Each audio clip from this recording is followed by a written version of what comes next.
Great. Okay. A very warm welcome. As I say, thank you so much for joining us. So today's session is all about our Leadership Lighthouses program, and we want to share with you the program design, what we've been doing to put this really important program together. And it's an opportunity for you to also ask questions about the program, the application process, as well as the program components that I'll talk you through throughout the session.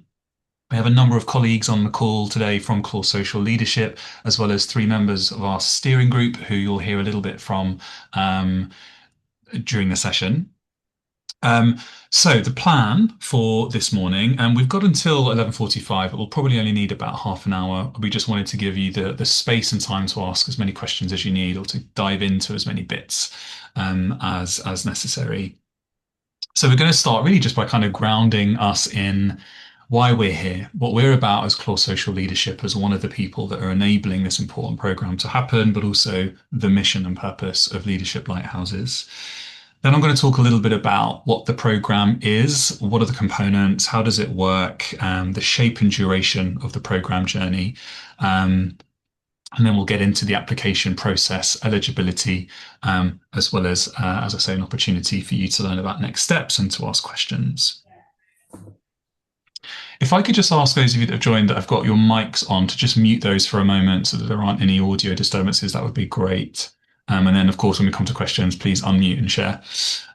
So if you're not familiar with who we are, Claw Social Leadership, we are all about making positive social change. And we exist to focus on providing really high quality, accessible leadership development because we know that positive social change requires really effective leadership. We know that leaders in the third sector need carefully designed, supportive, bespoke leadership that speaks to their challenges within our sector so that they can sustain the really important work that we're doing. So we exist for that reason. And through the enabling of leaders and their teams and their organizations and communities, we work towards the positive social change across a whole range of social causes. And our four core beliefs that you can see on the screen really are embedded in the way in which we design programs, including Lighthouses. We recognize that leadership is a lifelong journey, that we're always learning. And we kind of build that into our approach, not just within the program journey itself. So Lighthouses, for example, is almost a 5-month journey. You'll learn a bit more about that. But what happens after is also really important. The networks, the community, the ongoing dialogue with them, but also with us is so crucial. It's not that we do a course or a program and that's it. We've learned those skills and off we go. We know that our conditions, the contexts within which we're working are constantly evolving and shifting and changing. And of course, that impacts our work as leaders, our teams and our communities. So we really recognize deeply in our mechanisms beyond programs that leadership development is lifelong. And what we're really proud to have as a result of our work over the years is a huge alumni of fellows who are really connected and who remain learning and supported by the peers that they have gotten to know through the program. What's exciting about Lighthouses is that we're running this over 4 years, and our aim is to reach 250 leaders from global majority backgrounds, which just it still now moves me, even though I've been working on this for almost a year now. The idea that we will have a 250 strong network who have been through this program, who in so many ways have shared experiences, nuanced experiences, is a really powerful thing and a way that I think demonstrates this first point. We recognize that leadership exists in so many different ways, but also at so many different levels. And when I talk about the eligibility criteria, you'll hear that we haven't really put barriers in place in terms of levels of experience, numbers of years in role, titles. If colleagues are working to affect change in these place-based locations, whether that's voluntary, community, grassroots, or bigger, more resource charities, then that's what we want. We're not, we are all about removing those barriers and making these opportunities as accessible as possible. I've mentioned the third point. We know that really strong leadership is essential for making the changes that we want to see happen. And then finally, this kind of links to the point around community, is that through modeling this leadership, through our ongoing process of learning and growing, we also grow other leaders. And that's important. We need to be growing and evolving leaders through our work as well, so that we're continually adding to this growing effort to make the positive social change that we want to see. I'll just leave these words on the screen for a moment to root us in the purpose of the program.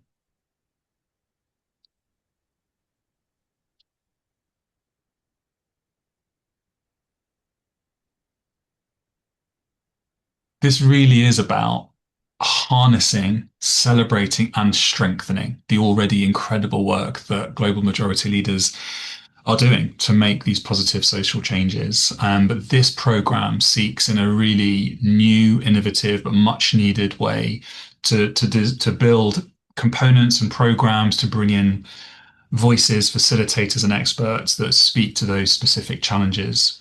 Leaders who are working often in systems that were not designed with their experiences in mind. And that's the reality of so many of these of our social purpose leaders from global majority backgrounds. So that's what we're about, and that's what this program seeks to do. So I've mentioned that this is a really collaborative approach, and it is. And I said we are one of many enablers of this program. And collective wisdom is something that personally and within the programs team, within core social leadership, something that we hold really dearly. That belief that actually to build something really meaningful, you need lots of perspectives and voices and input, and to be collaborative in this process is really important. So there are a number of people. Firstly, this has been made possible by the National Lottery Community Fund. So this is a fully funded opportunity, which means there is no cost to participants at all. But we also have a number of groups and individuals that are feeding into and testing and holding us to account to ensure that we really are building something meaningful that will really equip participants with the skills, with that knowledge, with those networks to continue to thrive in their organizations. So we have a dedicated safeguarding lead. We know that for this kind of a program to be really rich and meaningful, sometimes we're going to need to go there. We're going to need to have those conversations that maybe we won't have felt safe to have in other settings or in other spaces. And so we really want to be careful, sensitive, and nuanced, and really hold an understanding in terms of how we facilitate those spaces to ensure that all participants are safe and seen and have that space to talk about these really important challenges as well as joys and successes. So we've got a safeguarding lead on board as part of our steering group, but that's also part of our program design team as well as our facilitator training team. We have a number of expert advisors and local facilitators. So these might be race equity experts. They could be experts in rest as resistance. They could be experts on decolonizing wealth, experts who know this stuff. That will hopefully speak to the kinds of things that global majority leaders are thinking about or facing in their roles. And our facilitators across all of the place-based regions over the 4 years are community rooted, community connected. So they know the needs of the community. They're working in those spaces and they're familiar with the challenges that third sector leaders in those places experience because they're different. They're slightly nuanced. The contexts are different. The challenges and barriers from location to location vary.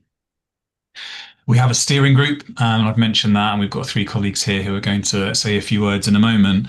And again, they're about feeding in to us, testing, asking good questions to ensure that our program design, the way that we're thinking about its iteration moving forwards, how we're learning from monitoring and evaluation throughout this entire process is really acted on to ensure we've got a great program, and we've built something that we're really excited about for our first year. We've also got an independent evaluator. Again, this comes to the point about collective wisdom, this co-construction, having someone that's independent, looking inwards, that's not been as close to the program to be able to really provide that meaningful evaluation data so that we can keep refining this and over the years get it even better. So truly collaborative. I'm going to pause for a moment because I've been talking for a bit, and I'm going to hand over to Reem, Cordelia, and Malcolm, I think, to say a few words about the program and their role in the steering group.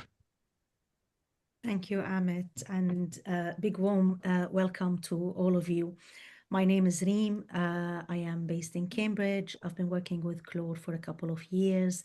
I'm a consultant, facilitator, and coach, and I'm also a co-founder of a community group in Cambridge called Makani Cambridge. What sets this program apart for me and what excited me from the start is the fact that it is a program by us for us. And by us, I mean us global majority leaders. And this is very important. I have been in the world of leadership development for more than a decade now, and very rarely do I see, honoring and centering collective wisdom really takes root in any program. To be honest, more often than not, we see knowledge imparted on our communities, and we know that our healing and our growth cannot be handed over to us. But also, as Amit was, mentioned a few times, we really believe that our collective wisdom can lift us, can liberate us. And through this program, we wanted to create something different, reimagine leadership development, and enabling, real sense of co-production from the inception, from the moment of the inception of the program, all throughout its delivery phases, meaning that you will not be passive participants. You will be also co-shaping this journey, co-delivering this journey. And the aim for it is to be both locally rooted, really honoring the uniqueness of each place context, and also uh, connecting that wider network of global majority leaders in the UK, so we can all, because we will not we will only rise by lifting one another. So hopefully this program is a step towards that future, and all of us reimagining that future together. I'm sure my colleagues will tell you more, but for me, that what makes it, really unique. And yeah, I'm really excited to see how the journey will unfold and how we will be co-shaping it all together. Cordelia, can I invite you to say a few words? Thanks, Reem. Thanks, Amit. I think that's a fantastic platform. I'll just introduce myself quickly. So my name is Cordelia Osewa Ediai.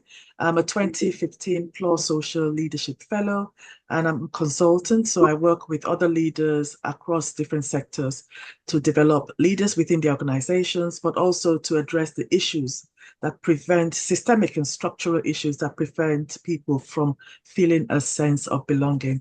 Um, I was very, very privileged and very honored to become a part of the steering group because my experience from my fellowship has been transformational, and it has really fueled the work I do and also fueled the approach I take to working. So my role as a member of the steering group is really to support the design of local programs, but also to provide, I would say, challenge and also feedback and suggestions around how we can really enable the program to support our leaders better. One of the things I do in my work is really to challenge the deficit model approach, where it's all about looking at what people lack and really focusing on the fact that people need to improve themselves without acknowledging the issues and the barriers in the environment in which they operate. So this is not one of those programs. This is really a program that acknowledges that leaders are already doing amazing work in their local areas. They're already having some positive impact, and it's just providing additional insights and additional support for them to thrive. I will say that building on what Amit and Reem have said, one of the things I'm looking forward to from this program is really providing a platform and almost facilitating an avenue for people to collaborate and for them to work collectively to address some of the issues they might be facing in their areas, but also in their charities. We know that we're really operating in a very challenging environment, and we know that there's a lot of backlash when it comes to why are we doing stuff that's targeting a specific group. But I think there's a huge power that comes from collectively working to address some of the issues we have in society. So one of the things I'm really looking forward to is collaboration between the leaders, but also between the charities. And I'm inviting you, building on what Reem said, to think about ways that we can work in a very, I would say, collective and in a very joint up manner to address the issues that we're seeing in society. And if there's any place that close social leadership should be driving change, or you should collectively be driving change, we're open to suggestions. Thank you. I think it's me now. Malcolm, yes. Thank you. Sorry, sorry, Cordelia. I'm Malcolm John, and the best thing about getting third is that I can say I agree with everything that Reem and Cordelia have said, and not too much more to add. But I will just say a couple of lines about myself. So I founded a charity called Board Racial Diversity UK. We became a formal registered charity about a year ago, and it started as a campaign by me some 6 years ago. And so it survived all that time over post-lockdown. And its aim is to increase racial diversity on charity boards. And you see the stats on racial diversity at that level is woefully low. And again, I think as Cordelia said, there are actually structural barriers within charities, systemic barriers which actually prevent global majority leaders from becoming trustees and chairs of those organizations.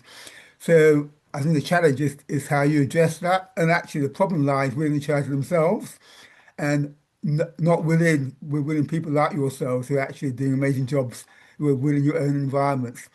So that thing is how you convince charities that actually diversity is a huge benefit to their organizations, and particularly inclusion. Because there's no point of having more diverse workforce, more diverse people joining, if they then find that actually there is not an inclusive environment within their organizations. So I thought I'll stop there. But I do like the one line which Amit mentioned about everyone is a leader. Because I think often, again, within boards, there's usually one person is largely an older white male who's often the chair, who assumes that leadership for a particular reason. And so for me, it's about distributing that leadership amongst everybody on a board or in a group, so that actually it's not just down to one person who's the sole decision maker. So I like the aim of Claw to actually so whatever level you start at in terms of management or leadership, actually you are all leaders in your own individual ways. So I look forward to supporting the program in terms of how we take that forward. So thank you. I can now Thank pass you. back to Amit. Yeah, thank you so much, all three of you. We are really, really grateful and so honored to have you and your wonderful brains and hearts on the team guiding us through this. So thank you so much for all of your support. And actually, you've spoken to a number of the kinds of cross-cutting themes that participants will be experiencing. You know, Malcolm talking about ultimately systems of power and how power shows up in our work as global majority leaders in this space, and how this kind of program allows in a really unfiltered way to explore that and to think about how we navigate that in our roles, but actually also to just be developed as leaders, because we all have a right to great leadership development, because that's what we do and that's what you're doing. So there's a good balance of the skill building, the network building, the learning, taking away tools and frameworks to do the job, but also to be able to explore some of these things that often we don't have the space or the colleagues to be able to have these conversations with. So we'll move on to a little bit more about the program components now. So The plan is that we will launch the whole series in the new year. So we'll have a launch event. So for those of you that apply, hopefully we get lots of you applying and are successful. You'll be invited to a launch event that will either be the end of January or the first week of February. So that date will be confirmed in the next couple of weeks. But that's an opportunity for the cohorts, the first two cohorts, which will be in Oxfordshire and Bradford for just this first year, to come together, to meet their facilitators, to meet one another, and to really launch this important program, but also start a little bit of the learning. So there'll be a panel talk, there'll be a bit of a celebration, really, that here we are doing this important thing. We're all coming together and start to forge those connections. Then begins a 5 month learning journey that we've spaced out, acknowledging the realities of your roles and the roles of colleagues in this space. It's busy, you're busy, but we also want you to really make time to focus on yourself, to nurture and develop yourself and your leadership. So you'll see there are 4 learning days. Learning day one is an in-person learning day that again will happen in that place-based region, so in Oxfordshire or Bradford. And that's an opportunity for a first full day to meet your facilitator, to meet your peers, but also to start some of this important foundational leadership learning. You'll then move into, and the action learning, which I'll explain, spans across the whole program journey. So action learning is a really powerful mechanism in a group kind of coaching space, which is facilitated by an action learning practitioner, to think about how you apply your leadership learning to your real context. And this we found in all of our previous programs to be a really beneficial element of the program that participants have found really powerful. So that's about you thinking carefully about what your actual challenges are in your role within your organizations, the communities that you serve, and how the learning from the program can be applied. So you will have 4 3-hour sessions that are online. So again, the whole program is hybrid, again, to ensure that it's as accessible as possible. 4 online, 3-hour action learning sessions over the course of the 5 month program. And as I say, that's facilitated, and each individual has an opportunity to share in a confidential space an organizational challenge and to really explore collaboratively how you might be able to bring your leadership learning to remedy those challenges and to overcome some of those barriers. In the middle of the program, there's what we're referring to learning days 2 and 3, which sit side by side. And this is a really wonderful opportunity to go a bit deeper for 2 whole days together. And the framing for these 2 days, you'll see on the screen, the first day is really about self and purpose, a whole day with a facilitator really thinking about our drivers, our values, our motivators, but also the traits with which we show up in our leadership. And of course, a lot of that is wrapped up in our experiences, in the experiences of the systems that I've referred to that haven't been built with our backgrounds and experiences and conditions in mind. A really important and powerful part, we think, of the program that is supported by, you'll see the next bit along, something called Lumina Spark. Again, a really tried and tested component of our previous programs. Lumina Spark is basically a personalized kind of portrait, but a bit like a psychometric portrait that gives you a really detailed and nuanced understanding based on your answers to an extensive survey of how we might show up in terms of our traits and our behaviors, where we might overextend, the levers that we're pulling on, our real strengths and superpowers.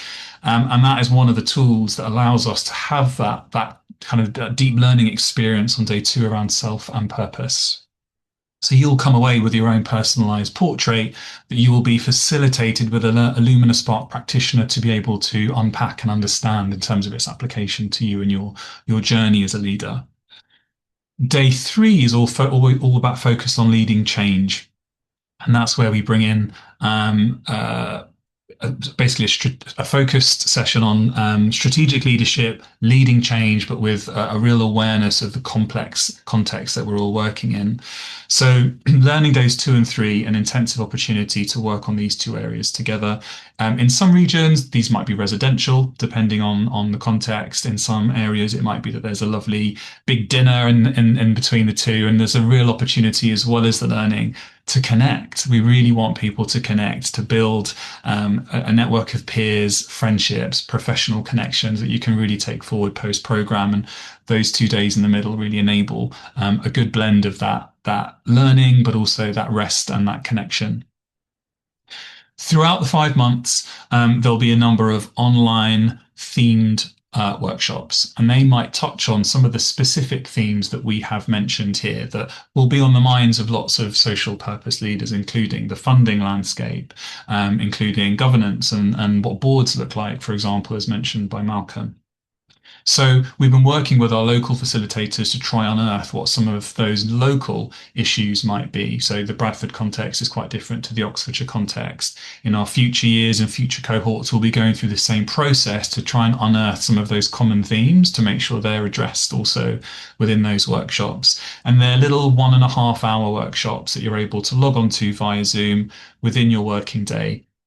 And hopefully, as I say, that hybrid approach makes this a bit more of an accessible approach. And then at the end of the program in June, there's the final learning day, which is an opportunity, again, with your facilitator to really reflect on and consolidate the learning from that 5 month journey, thinking about what are those key takeaways? What are the things you're moving forward with? What questions are you left with? But also to really celebrate what you'll have achieved and done over that time. So there's a bit of a high level overview of the core components, the duration of the period, as I say, January to June. February is the start date of Learning Day 1. So January is the launch of the overall program, but the first day will be in February and the final day will be in June.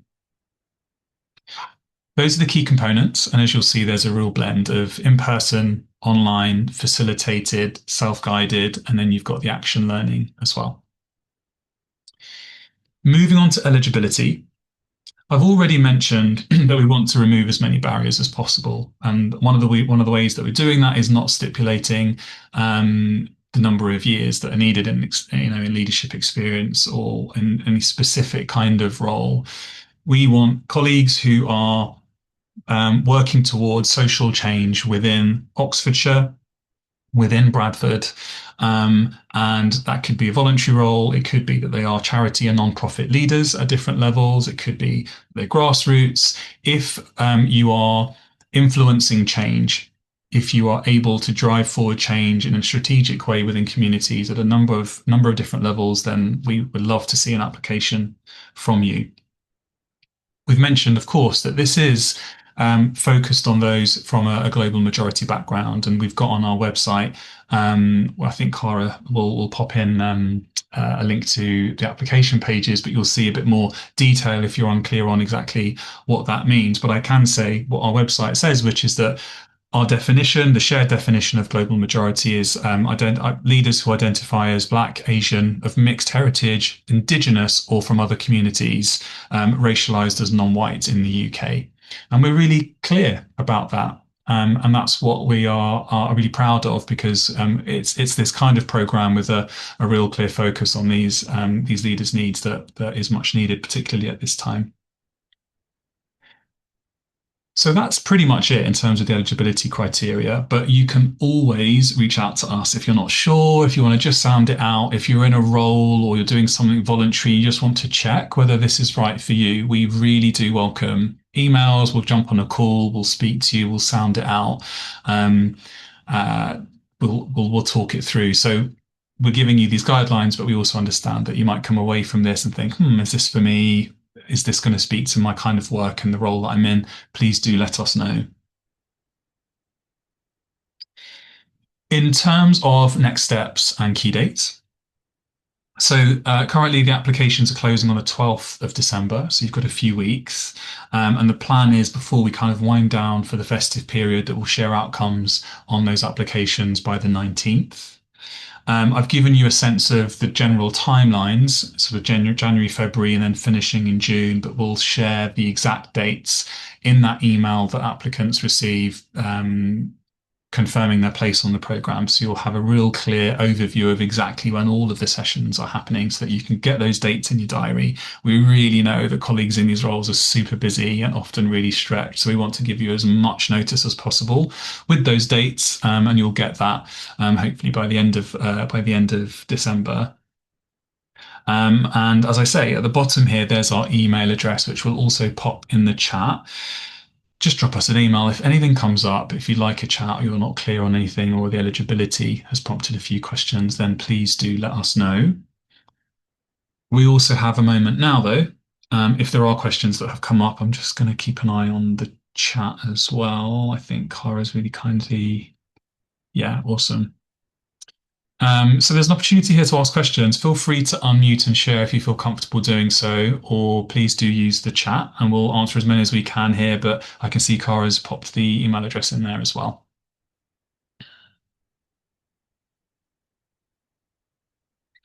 Yeah, thanks, Jade. So, yeah, that's a really good question. So, the decision on our locations was, again, a bit of a collaborative one.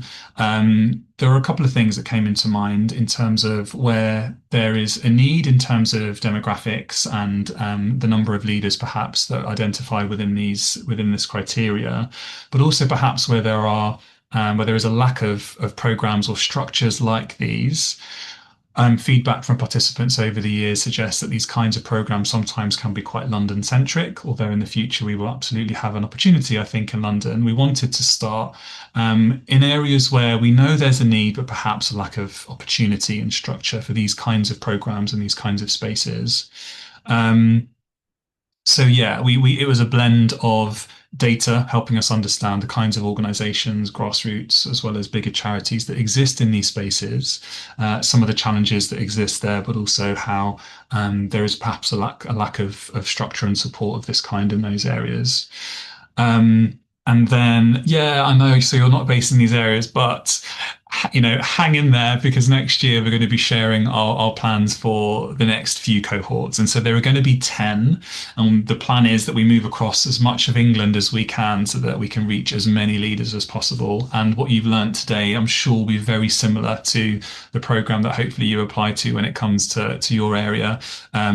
As I said at the beginning, we want to be iterating and learning from our monitoring and evaluation. But 2026 is when we will confirm the next few locations. And again, it's not a decision that we want to make on our own. We want to make sure we've got as much input, evidence, support from our steering group, as well as the data that we can access to inform it.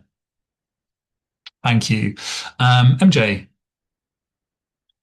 Hi, thanks, Amit, for everything. I'm from Leicester, but the social program that I'm trying to solve or try to work to solve could be applicable anyway. So I'm going to be piloting the CIC work in Leicester, which is what Keir Starmer says about Island of Strangers and trying to get people together in a very ground up way.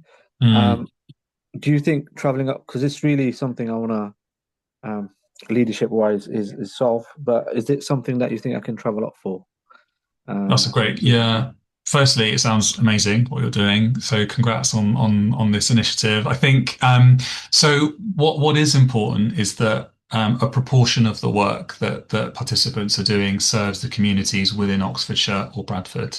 So if you, in your plan in terms of piloting this, aim to work within one of those two locations and serve one of those two communities, we'd love to see an application from you. As long as you're able to get to one of those locations for those in-person sessions, it is important that some of your work is impacting those communities.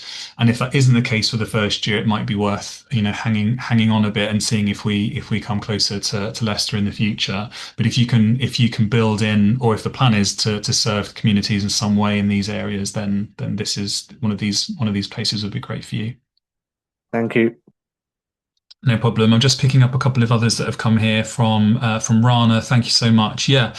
So there's no limit on numbers per organisation.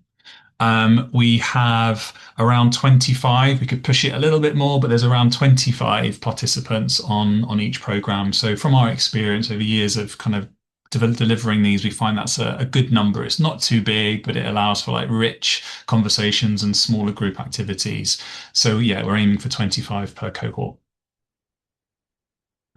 Sorry, I've just seen Cara's response. Sorry, you already answered that. No problem.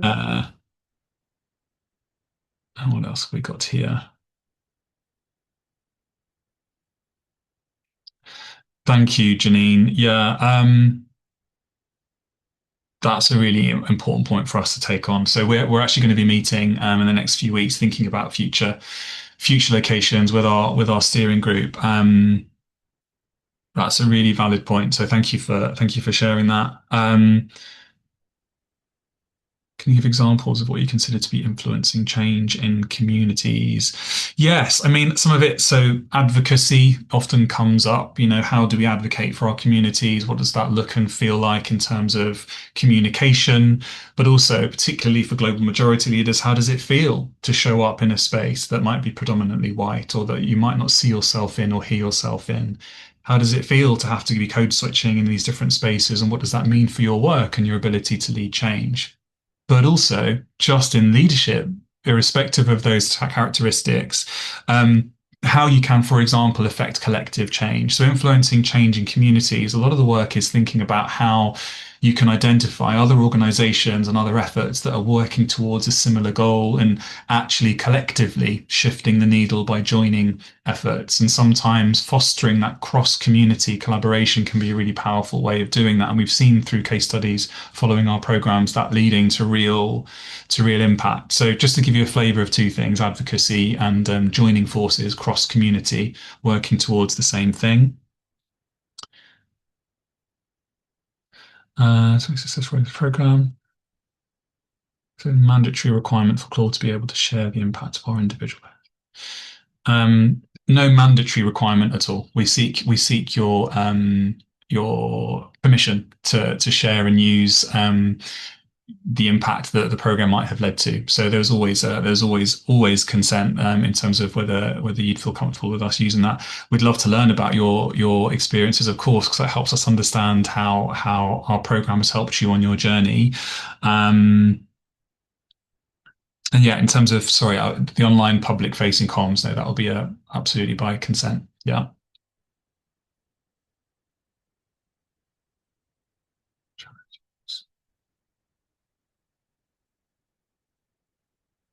Would I qualify for it if the NHS in partnership with a number of charities? I think yes, Jade. It might be worth having another chat about that. But I think yes. I think what we often say is working for or with non-profits, community serving organizations that are working towards a social change mission. So I say yes. Yeah.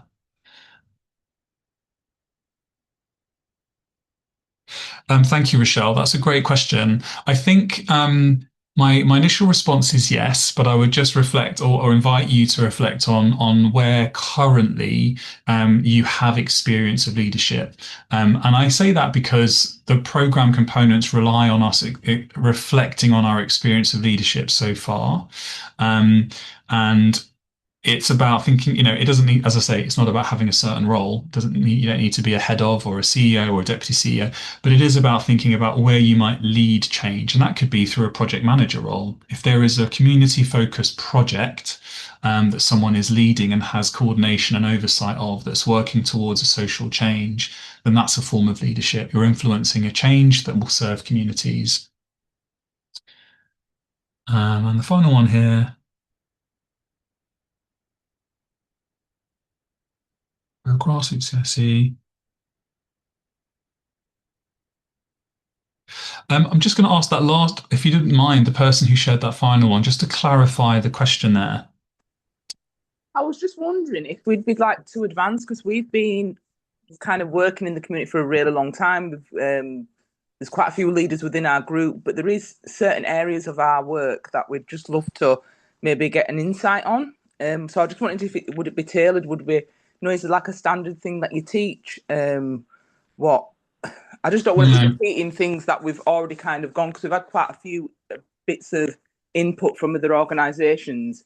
Yeah. Would it be tailored to our needs?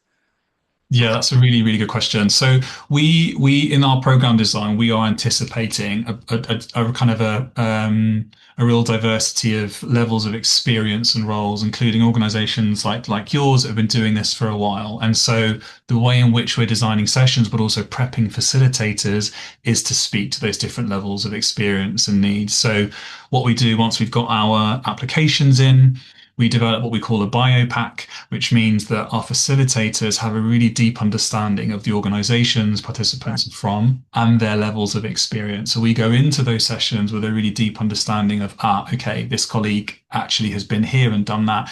And actually, that brings so much richness to the learning because we're able to share. Colleagues like yourself who are more experienced can bring so many really wonderful things to the learning space, but you're also will be able to take lots of tools away, especially on those, the leading change, the strategy sessions, those kinds of things. Right. Okay. Thank you. Thanks. Cool, no problem. And Sandra, this is a great question because, yeah, the word sector, we could have a debate on that. We won't in this space. But yeah, really good question. I would say yes, health and social care, absolutely. So where we are looking to make positive social change, often it's focusing on serving communities that are underserved in some way. So we've had examples here around health. We've had examples around women and girls, migration. It could be queer advocacy. It could be all kinds of things, and ultimately where groups might be marginalised or underserved. Um, and lots of others, lots of others that fit into that. But yes, to answer your question, Sandra, that would fit. Great questions. Great, great questions. Thank you so much, everybody, for engaging so well and offering such brilliant contributions. Thank you to colleagues. Thank you to the steering group. Um, Please do have a little look at the website. More details are on there. We really look forward to receiving your applications. And yes, thank you. Cara's popped the email address. Give us a shout if you need another chat. You can have a chat with any of us at any point and enjoy your days. Hopefully you've got sunshine. I've got sunshine here in South London. Hopefully you guys have too. Take care, everybody. Thank you so Thank much. you.